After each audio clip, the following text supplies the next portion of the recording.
Be careful of what you wish for. This is the story of Adama, a girl who was known for her beauty and her fierce ambition. Unlike the other girls, she didn't dream of a simple life. She wanted power, wealth, and above all, she wanted to be queen. She would watch from a distance as the royal procession passed, envying the young prince's future bride, who would be chosen from among noble families in the land. Adama's mother worked in the royal kitchen, and Adama would use this opportunity to visit the palace often and would always throw a peep at the prince whenever he is passing with his guards. Adama's mother will warn her severally to stay on her lane and to avoid the prince, but she's very adamant. She wants to be queen by all means. One night, on her way from the palace, Adama saw an elderly woman carrying a box tied with cowries on her head.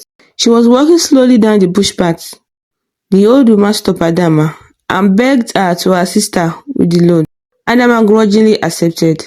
On getting to the old woman's hut, she dropped the box and prepared to leave, but the old woman begged her to stay for a drink, and she rejected, saying it was too late. The old woman, seeing her unwillingness to stay, she offered to repay her kindness.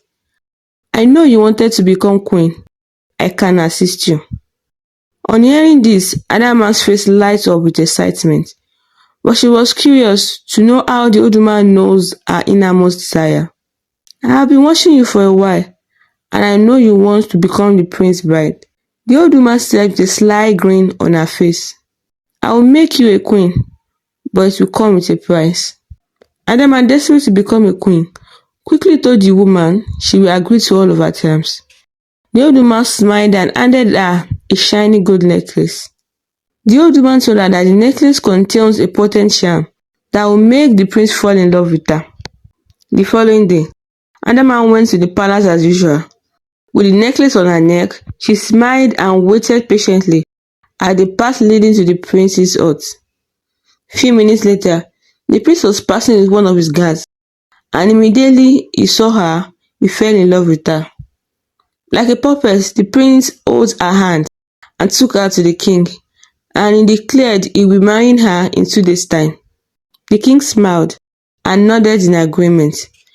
Adama noticed something was not right, as the king was known to be strict, but she waived the feeling and concentrated on the joyful feeling of going to be a queen in few days' time. Days later, the prince married her in a private festival, and they became husband and wife. Adama was very happy, but her happiness was cut short. In the middle of the night, the palace guard stormed into the palace and dragged her to a dark room. In the room, she could hear the sound of some strange men discussing on a ritual rite. When the light comes on, she could vividly see the chiefs and the old woman who gave her the necklace staring coldly at her. "You are to be the next sacrifice," one of the chiefs said with a straight face. "But I am the queen of the land," Adama replied, her voice shaking and her hand trembling. "You are no queen. My daughter was to be the next queen, but since the oracle declared that the prince's bride will be used as a sacrifice to please the gods of the land, I need to avert the prophecy. And then I found you. Very desperate to become the queen, so I choose you," the old woman said with a wicked smile. Adama, knowing her end is near, wept bitterly.